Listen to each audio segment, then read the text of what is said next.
मित्रांनो नमस्कार. कायदेशीर माहिती देणाऱ्या माझ्या युट्यूब चॅनलमध्ये तुमचं स्वागत आहे. आजचा विषय तपास अधिकारी म्हणजे तपासाचा पोलीस अधिकारी, इन्व्हेस्टिगेशन पोलीस इन्स्पेक्टर असतो, इन्व्हेस्टिगेशन ऑफिसर असतो, त्यांनी नोंदवलेलं बयान ला काय किंमत आहे, काय अर्थ आहे.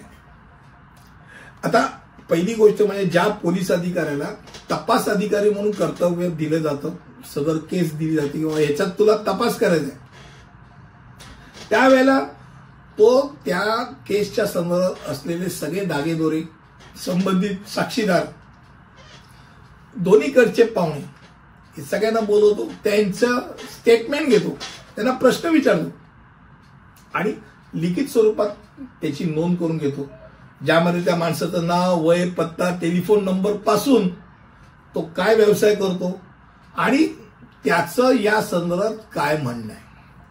तपास अधिकारी असं करतो की अशा प्रत्येक व्यक्तीच्या स्टेटमेंटमध्ये स्वतंत्र आणि खरी नोंद करावी, ज्याचं तो स्टेटमेंट म्हणून नोंदवत असतो. प्रत्येकाच्या याच्याखाली ते त्याचं रेकॉर्ड. मग विधान म्हणजे लिखित किंवा विशिष्ट परिस्थितीमध्ये व्हिडिओ रेकॉर्डिंग केलं जाऊ शकतं. आता हे विधान स्टेटमेंट न्यायालयात पुरावा म्हणून वापरलं जाऊ शकतं. कोणतेही वक्तव्य करण्यापूर्वी अधिकारी नेमकं काय झालं हे जाणून घेण्याच्या प्रश्न विचारत असतात, त्याची उत्तर ते काढण्याचा त्यांचा प्रयत्न असतो.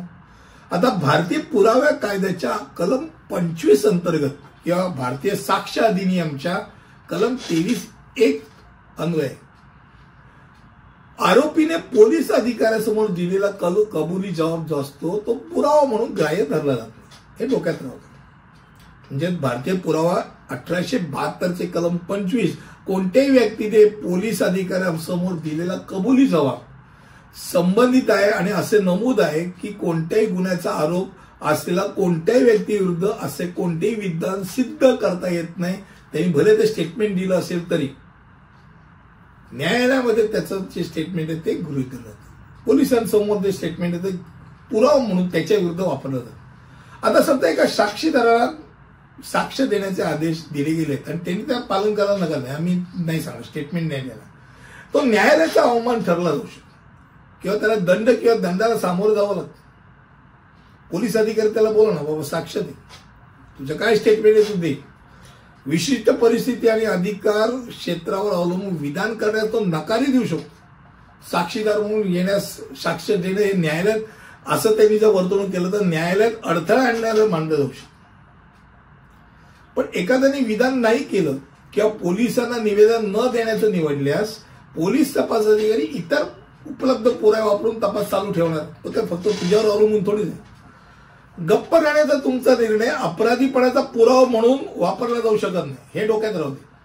म्हणजे आरोपी आहे, त्यांना काही विचारलं त्यांनी उत्तर देणं टाळलं म्हणून तो आरोप सिद्ध होत नाही, त्याला गप्प राहण्याचा अधिकार आहे, हेही डोक्यात राहू दे. पण आजचा विषय जो होता की जेव्हा इन्व्हेस्टिगेशन ऑफिसर नेमला जातो त्यावेळेला तो त्या संबंधित जे काही साक्षी असतील, जे कोणी पुरावे सादर करू इच्छित असतील, तो कोणी आरोपी असेल किंवा कोणी त्याच्या विरोधात नोंदवायला आलेला माणूस असेल, तक्रारदार असेल, या प्रत्येकाचं स्टेटमेंट जे घेतलं जातं तो स्टेटमेंट तो त्याच्या वतीने न्यायालयाला काय म्हणतात ते कोणच ते न्याय कक्षामध्ये कोणाचं काय काय स्टेटमेंट आहे हे रेकॉर्डेड यावं, हे सगळं सोपस्कार न्यायालयात न होता शांतपणे इन्व्हेस्टिगेशन ऑफिसरनी करावा आणि त्याचा एक निष्कर्ष त्यांनी ते मांडावा याकरता केलेला हा सगळा प्रयोग असतो. मला असं वाटतं की कमी शब्दामध्ये तपास पोलीस अधिकाऱ्यांनी नोंदवलेलं बयान म्हणजे काय हे समोर आपल्या समोर मांडलं. पुढील व्हिडिओमध्ये असंच काहीतरी नवीन घेऊन तिथपर्यंत इथेच थांबतो. धन्यवाद.